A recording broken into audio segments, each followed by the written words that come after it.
So yes, in the last class we left at mm, the sophist challenge to Greek natural law philosophy. So yes, we discussed that sophists were itinerant teachers. They were traveling teachers. Okay, they would teach uh, for money. They will charge money for the teachings that they provide, and they were not of the same kind of philosophers as Plato, Aristotle, and Socrates were, in the sense that whereas the other thinkers had you know um, good things, quite a lot of good things to say about the unchanging laws of the city state and their respect and reverence for the laws. Mm, Quite contrary to that, sophists were the one who were criticizing the laws of the city state, and they were not just from their some of the philosophers who we club into this sophist group, also from outside. So they could perceive the discriminatory nature of the laws of the city state better than the philosophers of the Greek city state. So they were quite critical of uh, these this philosophers eulogizing laws of the city state. Okay, so even when they were talking about certain higher purpose, higher order, you know, higher natural law, they nonetheless justified discrimination based on certain conditions. So slaves, although they are humans, okay, although they were humans, were not considered equal to others, okay, the citizens of the Greek city-states, okay. So they were regarded as inferior, in the sense that they were considered as property, and properties do not have the same kind of rights as humans do. Although the idea of rights, human rights as we understand today, didn't exist back then, but it was quite clear that they were treated merely as possessions, okay, as property. So Plato had said about slaves that the human animal is a difficult possession, for it is stiff-necked, uh, and evidently not willing at all to be or become easily managed, in terms of inevitable distinction indeed between slave, freeman, and master. So, they didn't have good things to say about slaves. Okay, they treated them as possession.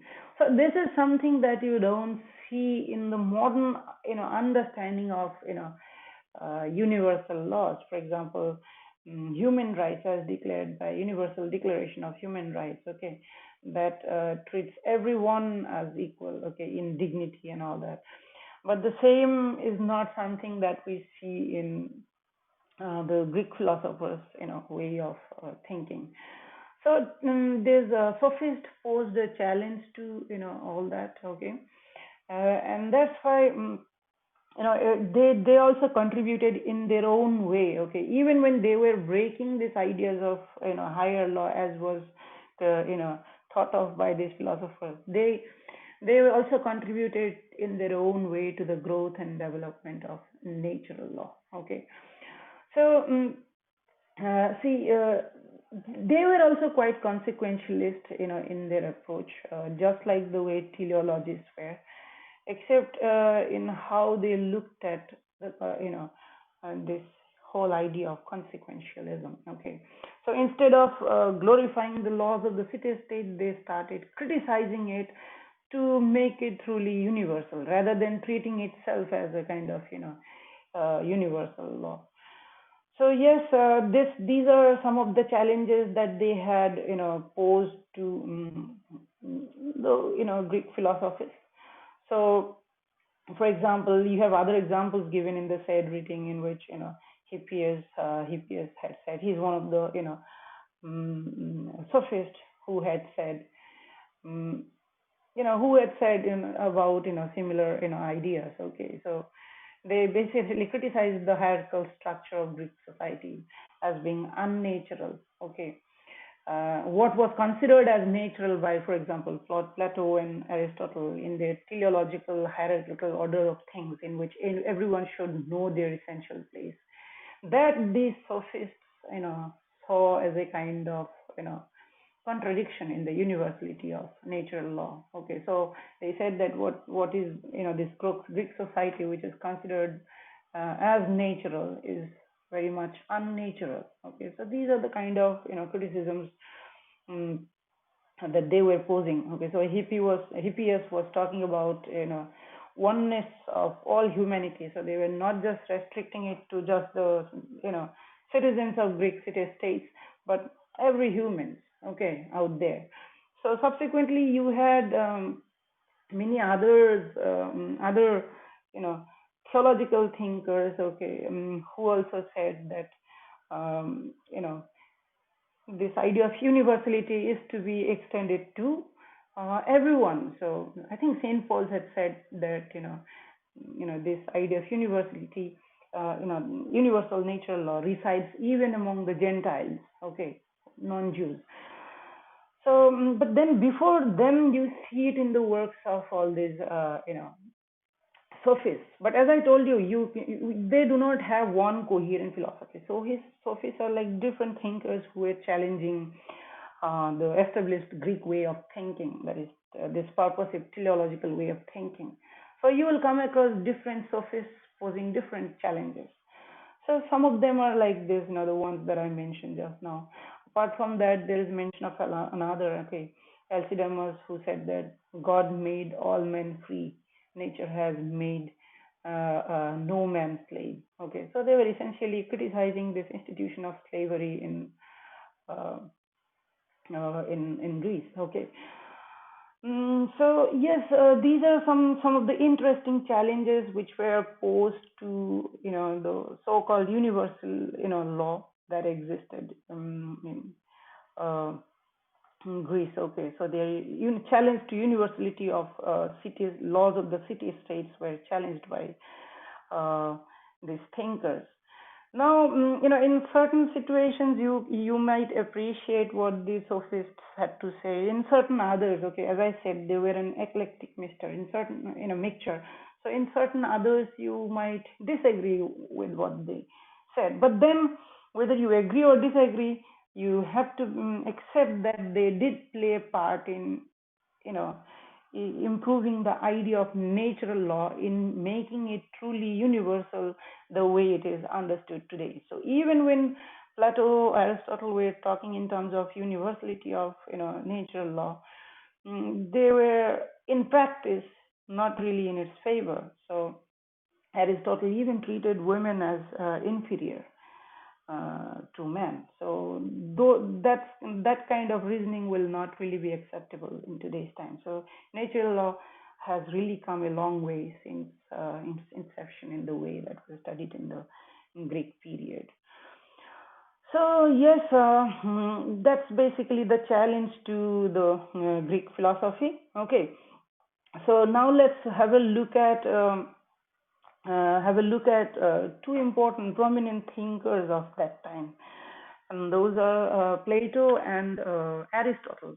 So for us, the more important one, in terms of natural law, would be Aristotle than Plato, because Plato's ideas are, farther from the idea of natural law that we understand today than of that of Aristotle.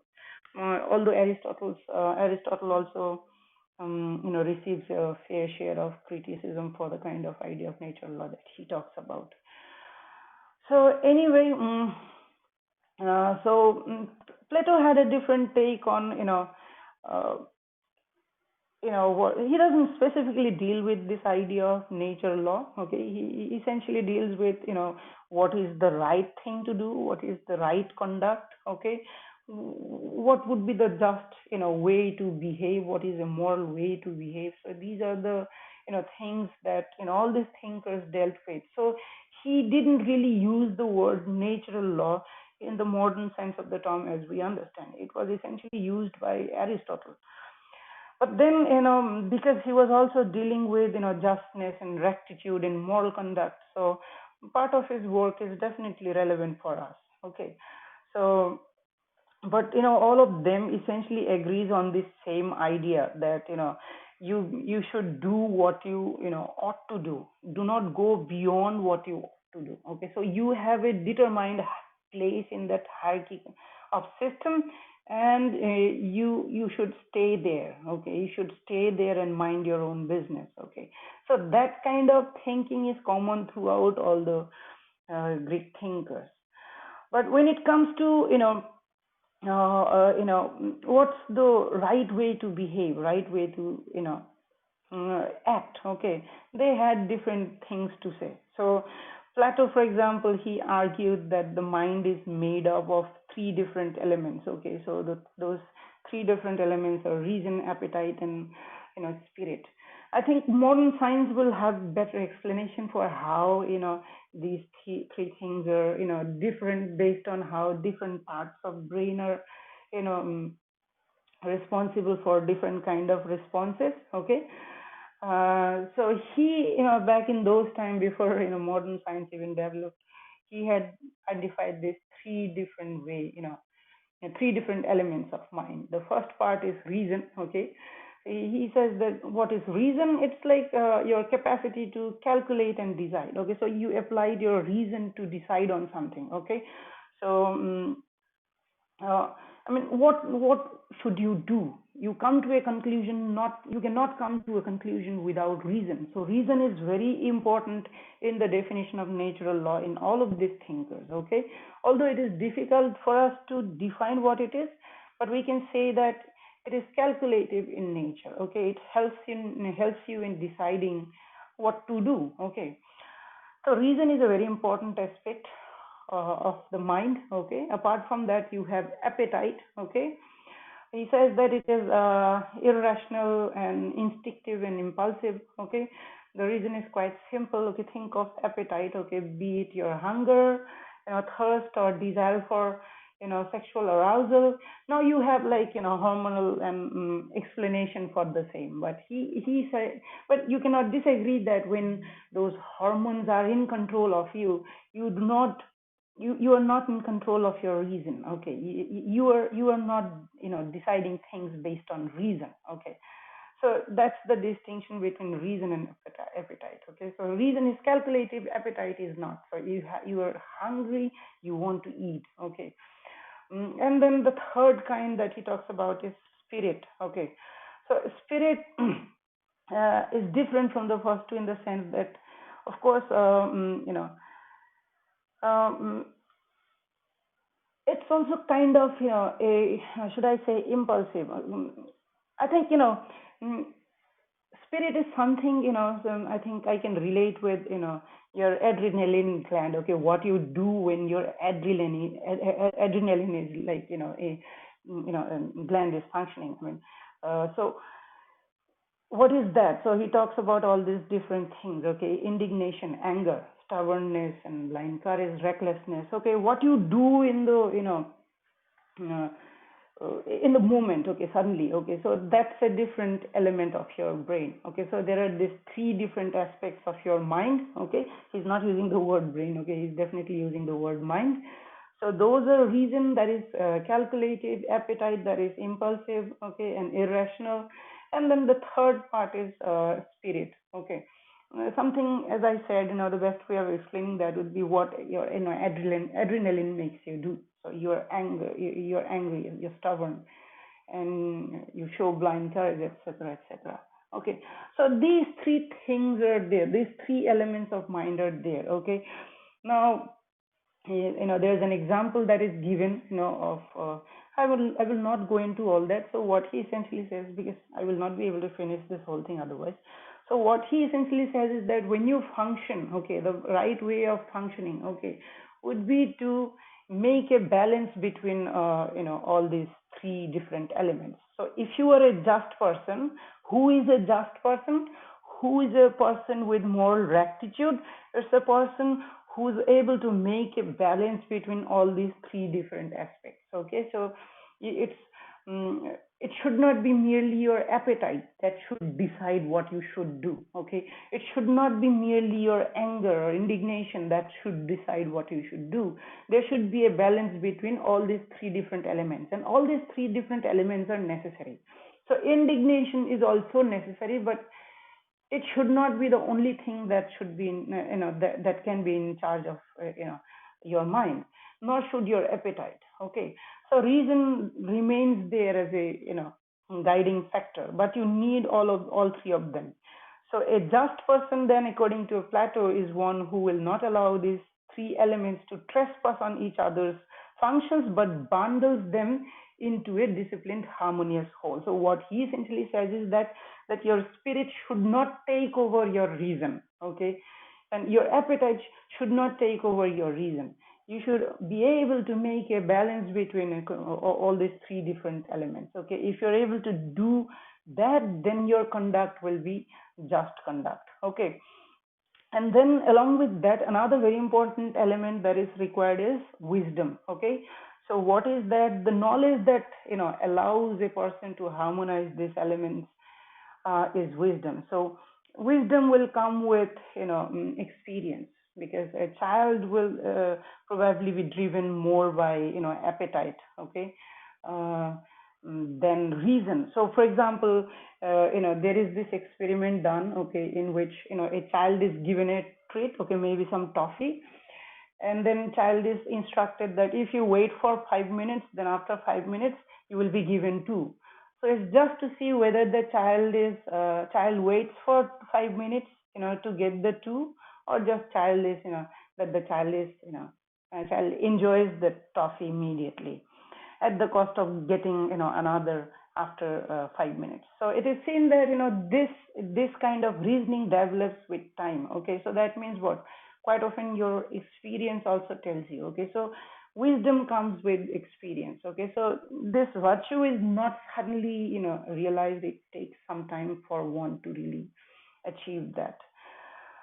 So so that's about individual. Okay, so that's about individual.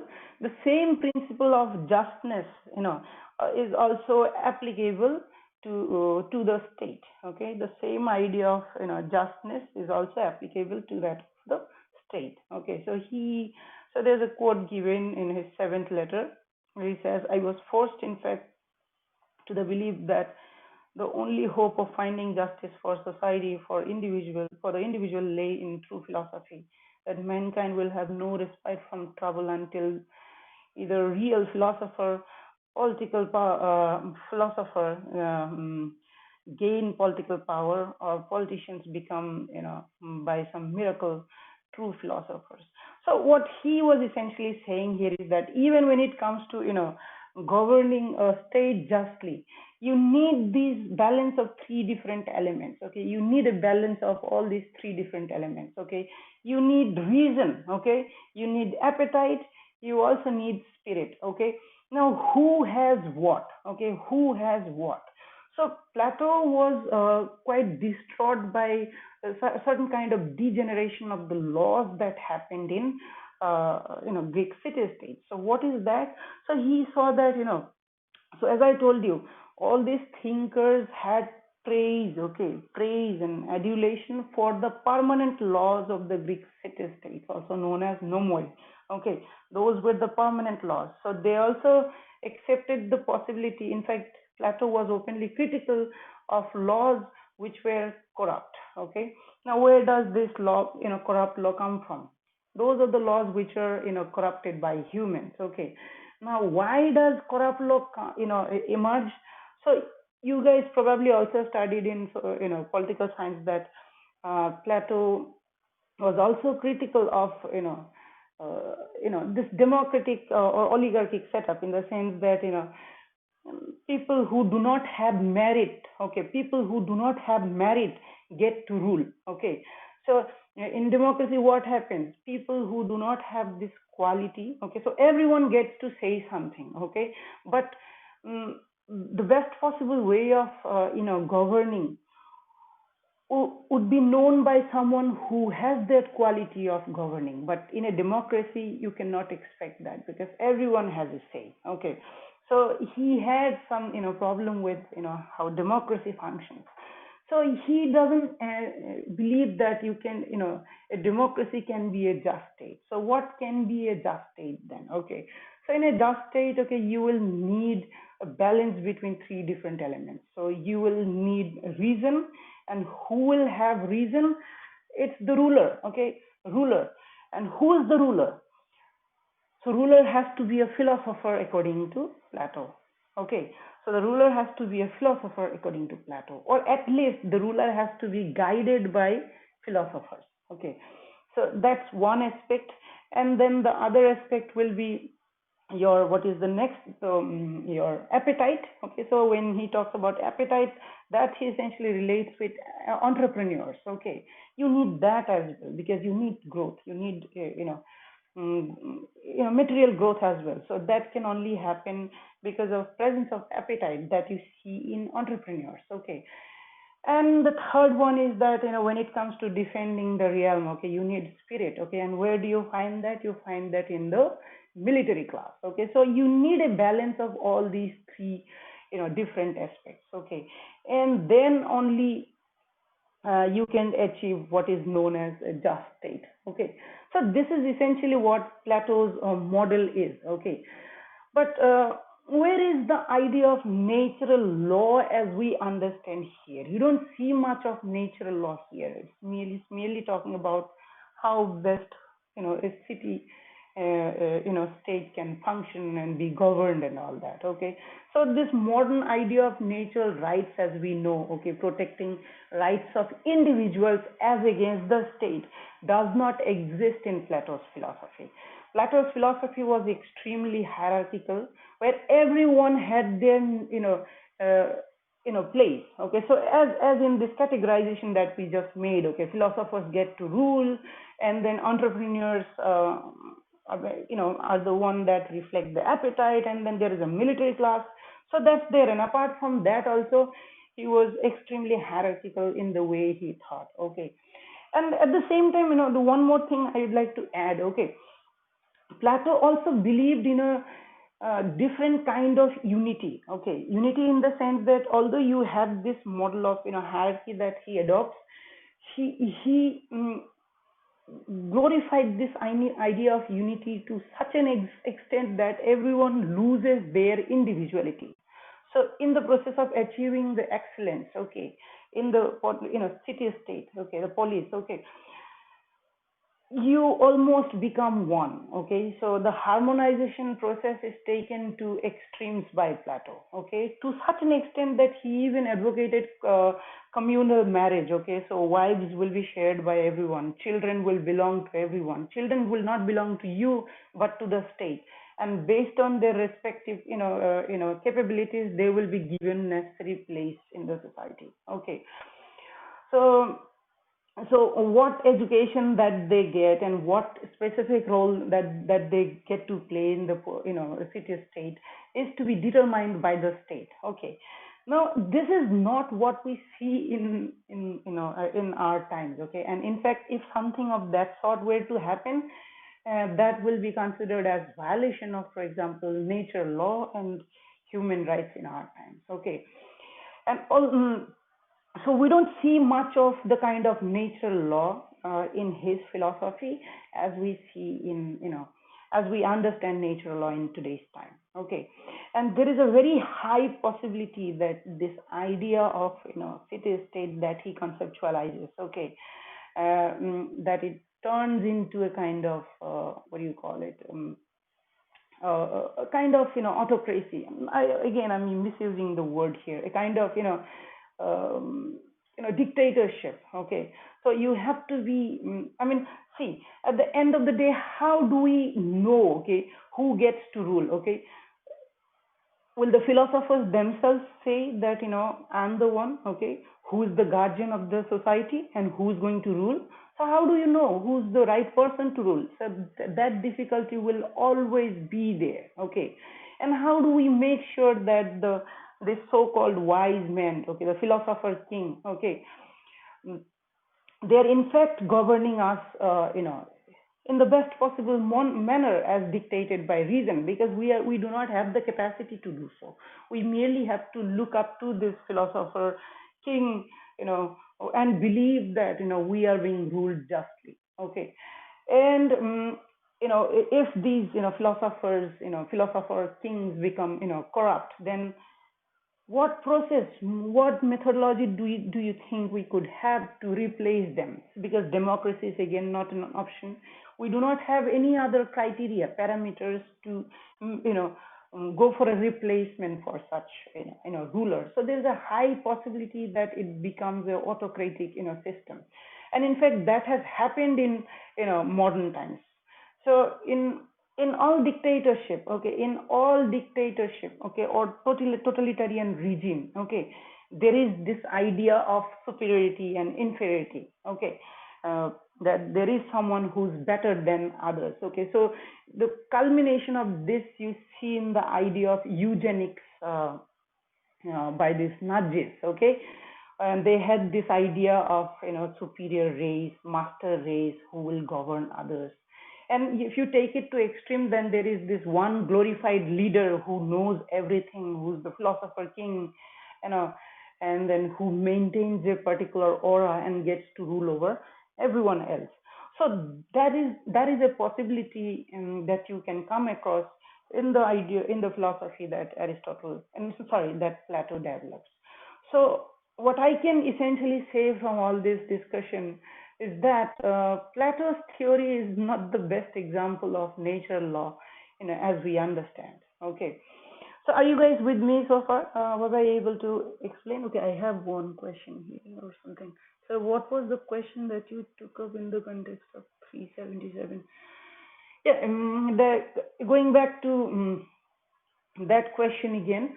So, yes, yesterday I raised that question. It is that if you look at 377, it says, section 377 of IPC, it says unnatural, offenses. Okay, the name of it, the provision is unnatural offenses, and then the provision itself talks about, um, uh, you know certain acts which are against the order of nature. Okay, against the order of nature. Okay, what kind of reasoning would that be that you see there? So clearly it's like teleological, sort of reasoning that you see. Why? They're saying that, okay, there is something that is, perfect in nature. Okay, there is a purpose behind why something happens in nature. So for example, reproduction happens why? So that procreation happens. Okay, so homosexual sexual intercourse, or, will not lead, for example, just one of the reasonings, there could be many other, okay, will not lead to procreation. Okay, so it is something that ought not to be done. It's against the order of nature. So such kind of reasonings are clearly teleological. And of course, this has also been taken up by, the, theological, thinkers. In fact, in Abrahamic religion, this, justification against homosexuality is based on this teleological reasoning, that this is against the order of nature. Someone might say that this is, against the order of nature. Others might say that this is something that has been prohibited by God. Why? Because this goes against the order of nature. Okay. So, yeah, so that's the kind of teleological reasoning. So I hope I was able to answer that question. So yes, yes. Who's that? Yes, Sasha, tell me.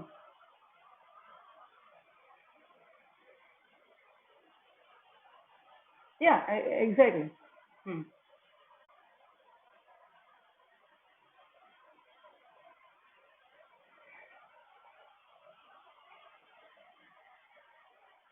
Yeah, exactly, exactly.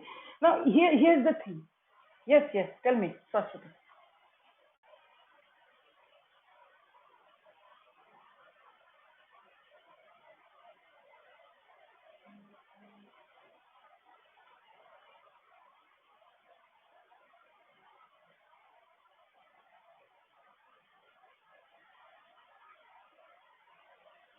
So yes, see, let me tell you this. Okay, I do not subscribe to their way of thinking. Okay. So I was merely trying to explain. Now here's why they come to this conclusion. Okay. And it could be a wrong conclusion. And why is that? See, if you observe the nature, do you see any order in it? I only see chaos. I only see entropy increasing. If you, you know, if you have understanding of this, law of thermodynamics, it says what? That entropy only increases, isn't it? So universe always moves from chaos, order to disorder, order to chaos. Okay. So if you observe the universe, you don't see any natural order there. Okay. Order is something that is created by human mind to make sense of the world. Okay. So these philosophers were also driven by that same thing. Now, this is something that you don't see in the reading. Okay, this is my personal understanding of why they came to that conclusion. Okay, so these thinkers, when they observed chaos in the world, okay, so this is my interpretation. This is not what they're saying. Okay, so these thinkers, when they saw chaos, okay, in the society, okay, because as you know, a lawless society is very problematic. A lawless society is very problematic because in the absence of law, you have, as Hobbes and other thinkers say, in the state of nature, you have chaos. Okay, there is not safety, security. Okay, your life is poor, nasty, brutish, short, whatever. So, all these philosophers were trying to derive order in the middle of this chaos. Okay, and hence they were, I think it's my perception, it's not what they are saying here. They are saying that there is a higher order, although that's not what you see around you when you observe the world. Okay, and hence in the same process they say that something is natural, whereas the idea of natural is completely different in reality. So you are very right in suggesting. So I told you guys yesterday that lions have been seen mating. Okay, so basically it's not lion and lioness, but two male members of that species have been seen mating, and you have rightly pointed out chimpanzees doing so. I have even seen certain insects trying that. Okay, now we see that nature, I don't think nature, if you just observe it without idealizing anything about the nature, you don't see anything natural about heterosexuality. Okay, you don't see anything natural about heterosexuality there. Both exist. But their reasoning is more than just that, though, and I should add that. What is that? They are saying that what is the purpose of sexual intercourse? One may say that there's no purpose, but they will say that there is a purpose. Okay, that's the teleological thinking here. Okay, and what is that purpose? It is to procreate. Okay, and then procreation is possible only when it happens between members of opposite sex of the species, isn't it? So, and that's how they say that that's something that is justified, and the other is not. And this kind of thinking made its way into Section 377. It's not Article 377, Sumitraj. Okay, it's Section 377 of IPC. So yes, so yes, tell me.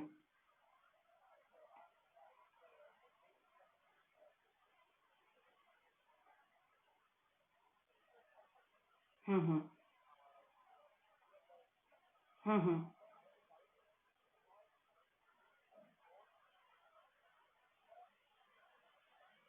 Hmm. Hmm. Hmm.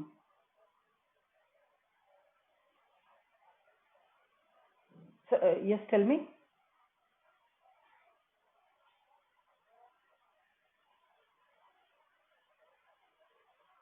Hmm. Hmm. Hmm.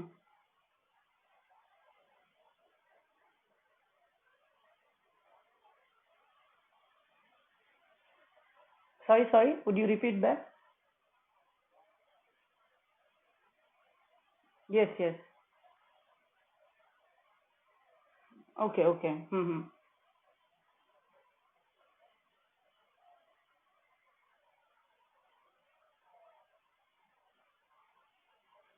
Mhm. Mhm. Very interesting.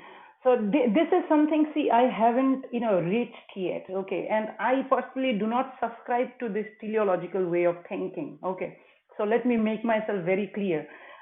Nor was I trying to justify the said provision from teleological, perspective. So what I was essentially saying is that the kind of reasoning that you see in 377 is teleological, and I'm not saying that teleological approach here is justified. I think that it is wrong. Now why is that wrong? I will not add my part here. Rather, I would add what you said. You said that everyone you know may have this if I understood you correctly, innate tendency to love someone from, his or her own sex or different sex. Okay, that's their choice. Isn't that what you said? If I understood you correctly. Okay, so what you are saying here is that, it's my choice. Okay, so when you are saying that my choice should prevail over, you know, what others have to say, you are saying that it's my right or liberty to choose to love someone or not love someone. So your approach here is different. Do you understand? It's not teleological, and I do not subscribe to the teleological approach. I subscribe to what you are saying. Okay, so that's a rights based approach. Okay, that's a rights based approach. So we will come to that. Just hold your, yes, yes.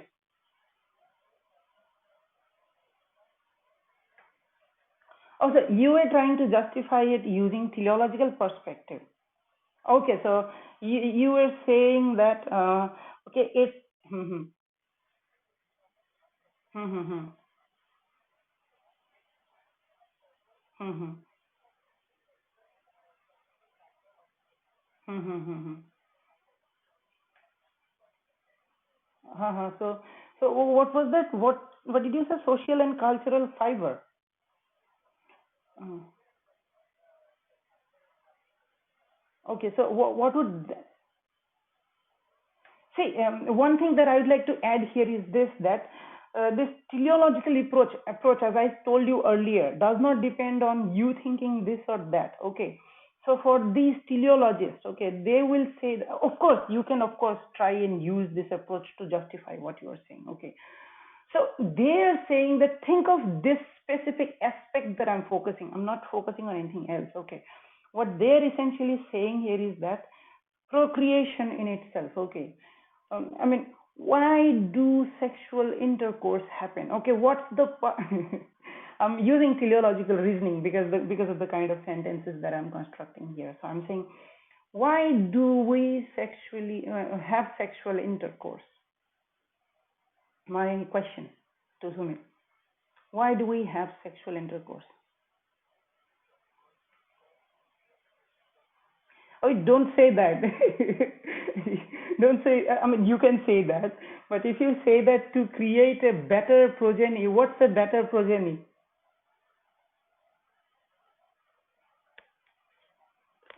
Uh, so that's again, against the rights-based approach. That's again a kind of, teleology you are adding there. Okay, a kind of eugenics that we saw in the, Plato's way of thinking. Okay, but if you say something like that, then lots of rights discourse just go away. Okay, so for example, one might say that, a person, with certain kind of disability will be, or we can say that, we can come up with designer babies, and then you can come up with a superior race. Okay, so if that is the purpose, you need not have, natural, sexual reproduction. You can arrive at that using other ways as well. Yes. Mm-hmm. Uh-huh. So yes, parochial here, in the sense that it's procreation, in the sense that we procreate, we have sexual intercourse to produce babies. Okay. So the purpose here is what? To produce baby. Okay. The purpose here is to produce baby. So they will say that homosexual sexual intercourse does not serve that purpose. Okay. Because it does not serve that purpose, it is against the order of nature. That's their reasoning. Now, here's what I'd like to add. this reasoning could even then, fall apart, in the sense that, not every act of procreation is done, not every act of sexual intercourse is, done so as to produce babies. Hmm? Not every time, two humans have sexual intercourse, they do it with the intention of producing babies. Do they? So they don't. So every time people do that, are they doing something against the order of nature? So this is another question. Then there are many other points I can tell you. So for example, within, heterosexual relationship, it is not necessary that the kind of sexual intercourse that the couple have is the traditional sexual intercourse, in the sense that, penile and vaginal sexual intercourse. There might be other things that, couples, try out. What about that? If things like that happen, among heterosexual, couples, would that be acceptable? I don't think teleological thinkers will accept that. Okay, so even that is prohibited under the said provision. So this, any other, penetration which is not vaginal will also come within the purview of 377. But then no one bothers, because it happens, within allowed kind of, relationship. Although 377 no longer, exists in the way it existed earlier. I'm just talking about how it was. So these are some of the criticisms that you can always direct against, this side reasoning. But then I think Sumitra's was not just trying to criticize this. Sumit was also trying to say that, could there be a teleological, I mean, purposive reasoning to justify that, justify homosexual, sexual intercourse. So what kind of reasoning would you provide for that, Sumitra's? My question will be to you now.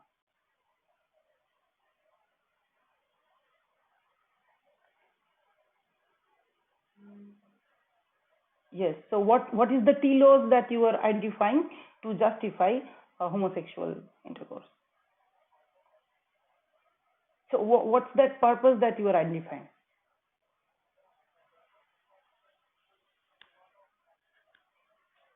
Huh. Hippias. Okay. Huh.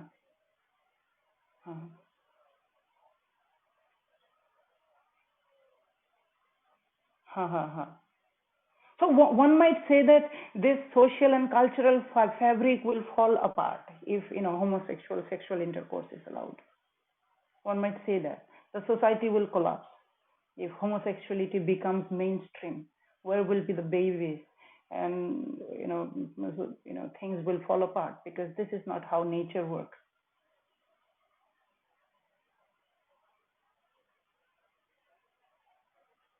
Mm-hmm. Mm-hmm. Mm-hmm. Mm-hmm.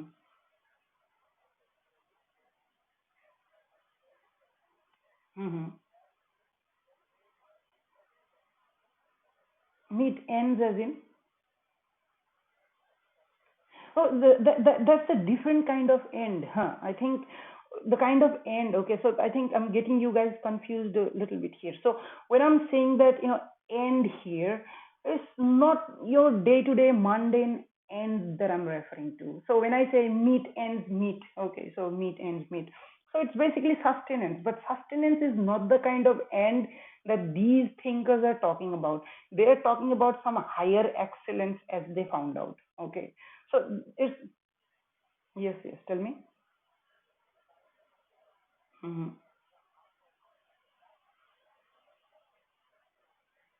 Mm-hmm. Mm-hmm. Mm-hmm.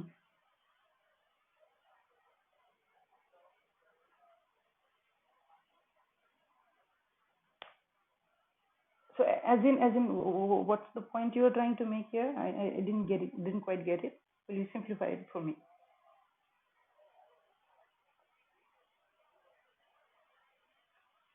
Yeah, but I think the kind of order. See, there are two different ways in which we can think about order. Okay, one is, both are consequentialist. Okay, so in the sense that one thinks in terms of, okay, try and understand, okay, one thinks in terms of what is the outcome that you see in the society, okay, whether it increases happiness and decreases pain, okay, that's one way of thinking, okay, that's one way of thinking. There is another, you know, that already determines what is good, what is just, and what is excellent, and you are to act to achieve that. Okay, so these are the two different ways of thinking. Okay, so teleological one is not in terms of whether it increases happiness and all that. No, it's essentially about restoring order, a hierarchical sort of order. Okay, that is already determined. Okay, so that's essentially the distinction. So even when you are saying that if you're talking about order in terms of reducing suffering, reducing pain, then that is quite that is what Bentham does. That is what Bentham does. Okay, so that's utilitarian reasoning. Okay, that's a different kind of reasoning altogether, and that's not this teleological type of reasoning. Are you following me, Sumit?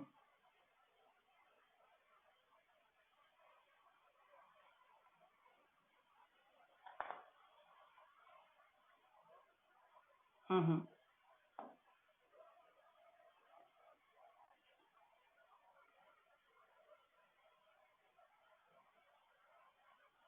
Mm-hmm. So that's consequentialist, isn't it? So you are saying that I pay money so that things like that do not happen, isn't it? You're saying that I pay the money so that things like that is aborted, things like that doesn't happen. So that's utilitarian reasoning. Uh-huh. Uh-huh. Okay, so that's a different kind of order you are talking about. So my use of the word order is completely different from the way you are using. Okay. Yes, when teleological thinkers talk about order, they already ascribe the order a particular value. Okay, whereas for utilitarians, it's the specific outcomes in terms of increasing happiness and decreasing pain. So the kind of reasoning that you are providing here is of consequentialist in nature. Okay, both are consequential. I'm sorry, or is utilitarian in nature, as of the kind that Jeremy Bentham was talking about. So you hold this thought in your mind for now, because we are also going to discuss Bentham later on. So when we come to Bentham, then you try and see whether your reasoning is more in line with Benthamite reasoning, or this kind of reasoning. Okay, Sumit, just keep this thought in your mind, and then you can always relate it later on with both these different approaches. Is that okay? Okay, then I think we are. It's 11:48, so I should end it now. So I will upload the lecture. Yesterday I could not